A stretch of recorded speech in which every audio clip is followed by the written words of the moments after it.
একজন প্রশ্ন করেছেন কোন ধরনের পোশাক পরে নামাজ পড়লে নামাজ হবে না। যেই পোশাক পরলে শরীর দেখা যায় ওই পোশাক পরলে মহিলাদের নামাজ হবে না। শাড়ি পরে যদি নামাজ পড়েন আর হাতের এই যে আপনার গোসা অথবা পেট পিঠ বুক বা কাঁধ এগুলো দেখা যায়, চুল দেখা যায়, তাহলে কি হবে না? নামাজ হবে না। আপনি শাড়ি পরেন আর যাই পরেন, উপর দিয়ে আরেকটা ওড়না পরেন বা যাই পরেন, মাথা থেকে পা পর্যন্ত শুধু মুখমণ্ডল, দুই হাতের কবজি ছাড়া আর পায়ের পাতা ছাড়া, নিচের অংশ ছাড়া সব কি করবেন? ঢাকতে হবে। এমনকি চুলও হালকা একটু দেখা গেছে এক সেকেন্ডের জন্য ভিন্ন কথা, হয়তো সরে গেছে, সাথে সরে দিলেন, কিন্তু পুরো নামাজ জুড়ে আপনার এই হাতের এই যে অংশগুলো এগুলো যদি খোলা থাকে নামাজ হবে না। আমাদের অনেক মা বোনরা আছে বিশেষ করে গ্রামে এখনো ওই শুধু শাড়ি পরে এমনভাবে নামাজ পড়া যে তার শরীরের বিভিন্ন অংশ দেখা যায়। মহিলার নামাজের জন্য সতর হলো পুরো শরীর তাকে ঢাকতে হবে। কথা বুঝাতে পারছি? পুরুষরা মহিলাদেরকে শিখাই দিবেন। এবং আজকাল নামাজের ওড়না পাওয়া যায়, এক ওড়নায় শুধু মুখটা খোলা থাকবে, একদম পুরোটা ঢেকে যাবে, নামাজ শেষ আবার ওড়নাটা করে রেখে দেন, খুব ইজি হয়ে গেছে আলহামদুলিল্লাহ। 50 বছর আগে বিয়ের কাবিন 30,000 টাকা স্ত্রীকে দেওয়া হয়েছে। স্ত্রী তার ওই টাকা ছেলে মেয়ের পড়ালেখার জন্য খরচ করেছে। এখন প্রশ্ন হলো, স্ত্রীর ওই টাকা স্বামী কি আবার দিতে হবে, নাকি না দিতে হলে কত টাকা দিতে হবে? না, আবার দিবে কেন? স্ত্রীকে টাকা দেওয়ার পরে উনি যদি ওইটা ছেলে মেয়েদের জন্য খরচ করে থাকেন, সে আসলে তার ব্যাপার, খরচ করছে কেন? আমার দেশে মহিলারা একটু বোকা শোকা, আসলে সোজা সরল। আমরা পুরুষগুলা বেশিরভাগই বাটপার কিসিমের।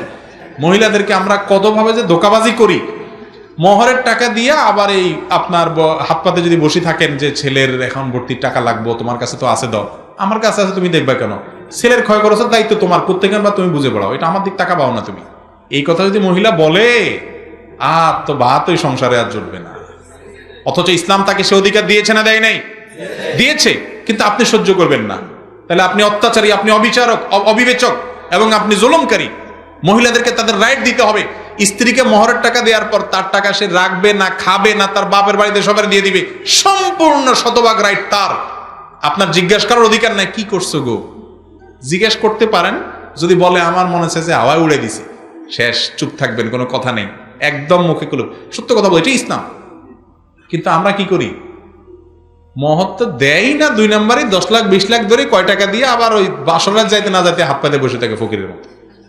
বিদেশ যাওয়ার সময় বলে কি করছো, এগুলো দাও। ঠিক না ঠিক? এগুলো উচিত না ভাই। মেয়েদেরকে স্বাধীনভাবে কিছু খরচ করার সুযোগ দিতে হয়। আচ্ছা, তার মা বাপ আছে না? সন্তান হিসাবে সে মা বাপের জন্য একটু পয়সা দিয়ে কিছু কিনতে মনে চায় না?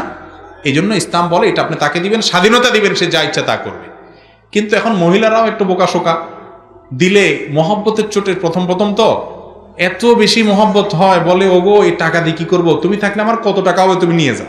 এই দরটা খাইলো আর কি, এই বাটপাড়ার হাতে দিয়া এই যে গেল তো গেল, আর ওই টাকা পাওয়া বেচারির আর নসিব হয় না। এবার মাসালা জিজ্ঞেস করে মৌলবীর কাছে, ছেলে মেয়ের জন্য খরচ করে ফেলছে, এখন আর পাবো কিনা? আর কোত্থেকে পাবেন? একবার পাইছেন, শেষ।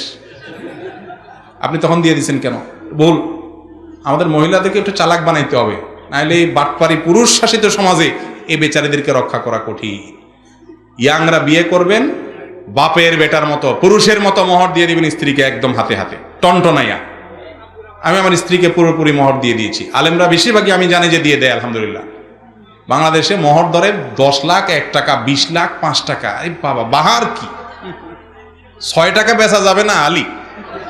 মোহর দরে 10 লাখ 1 টাকা, আবার 1 টাকাও দেয় না। কত বড় বাটপারে আপনি চিন্তা করেন। দিবে না 1 টাকাও, ধরে 10 লাখ টাকা। এর চেয়ে বড় বাটপারে আল্লাহর জমিনে আর কি আছে বলেন? যুবকরা যা ধরতে পারবেন তাই দিবেন।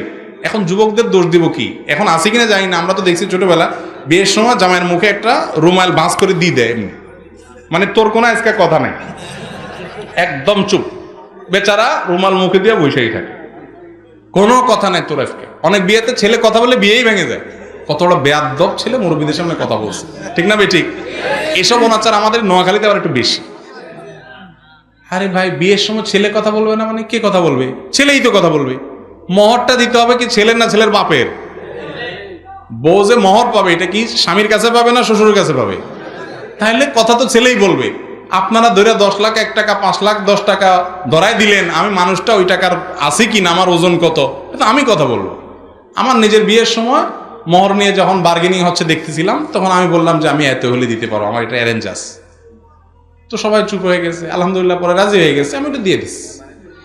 কিন্তু আমাদের সমাজে ওই ছেলের মুখে রুমাল দিয়া মুরব্বীরা এবার ঠিক করে। মেয়ে পক্ষ বলে বাড়াই ধরেন, তাহলে কি হবে? তালাক দিতে পারবে না। আগেই তালাকের চিন্তা করেন, ওই বিয়েতে এমনি ভাঙবে। আগে থেকে নেতিবাচক চিন্তা কেন? মোহর কি তালাকের কোনো বিয়ের কোনো প্রোটেকশন? মোহর হলো স্ত্রীর উপহার, তাকে বাসর ঘরে দিয়ে দিবেন। আপনার মোহরের টাকা না থাকলে রোজা রাখবেন, আপনার বিয়ে করতে বলছি কি?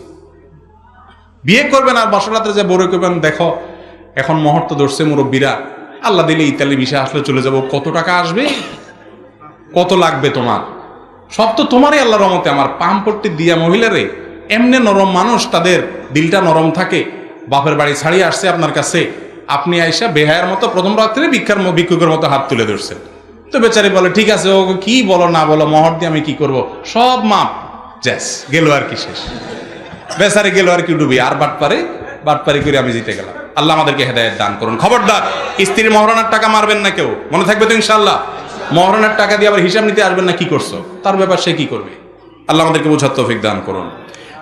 নামাজের তাশাহুদ পড়ার আগে কোথাও কোনো ভুল হলে তাশাহুদ পড়ার পরে সালাম ফেরানোর আগে ভুলের কথা মনে হলে কি করা উচিত? আপনি সালাম ফেরানোর আগে হঠাৎ করে মনে হলে আরে ভুল তো একটা করে ফেলছি, কি করবেন তখন? তখন দেখবেন ভুলটা কোন ক্যাটাগরির ভুল। যদি সুন্নাত ভুল হয় ছুটে, তাহলে কোনো অসুবিধা নেই, নামাজ হয়ে গেছে। যদি ওয়াজিব ছুটে ভুল হয়, তাহলে সেজদা সাহু দিতে হবে।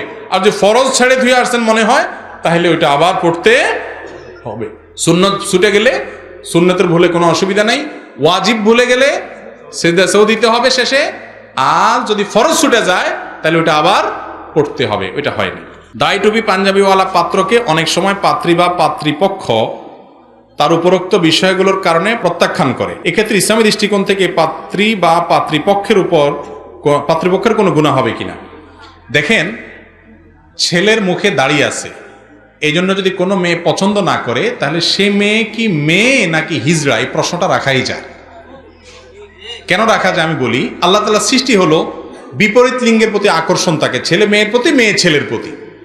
দাড়ি এটা পুরুষের ভূষণ, আল্লাহ তাআলা পুরুষকে দিয়েছেন, নারীকে দেন নাই। নারীর মুখে দাড়ি হয়, পুরুষের মুখে দাড়ি হয়, এটা পুরুষের মার্কা।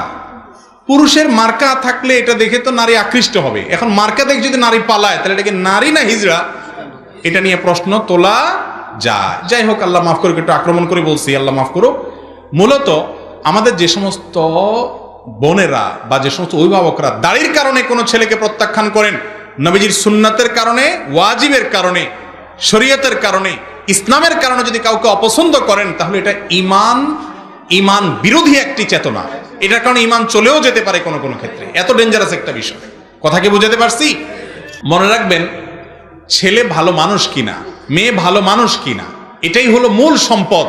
টাকা পয়সা, রূপ, লাবণ্য, এগুলা কোনোটাই মানুষের মূল জিনিস না। এই জিনিসটা মানুষ একটা সময় বুঝে, তখন আফসোস করে আর কাজ হয় না। এই জন্য দেখবেন ছেলেটা মানুষ কিনা, ভালো মানুষ কিনা, মেয়েটা ভালো মানুষ কিনা, সম্পদ এগুলা কুলি কামায়, চামারে কামায়, বিভিন্ন মানুষ কামায়, তারও একসময় সম্পদ হয়ে যাবে হয়তো, কিন্তু মনুষ্যত্ব এটা কখনো অমানুষের সাধারণত আসে না। এই জন্য মনুষ্যত্ব দেখবে। শুক্রবারে জুমার নামাজের স্বামী পড়ার আগে স্ত্রী নামাজ পড়তে পারবে না, এই কথাটা কি সঠিক কিনা? আমাদের দেশে মহিলাদেরকে আমরা একেবারে দাসী বানাই ফেলছি, আল্লাহ মাফ করুক। স্বামীর নামাজের সাথে বউয়ের নামাজের কি সম্পর্ক? ওয়াক্ত হয়ে গেছে, নামাজ পড়ে ফেলবে। স্বামী বেটার বেনামাজি হলে কি স্ত্রী বসে থাকবে যে আমার স্বামী নামাজি হোক তারপর পড়বো? সম্পূর্ণ অনর্থক কথা, এরকম কোনো কথা নাই।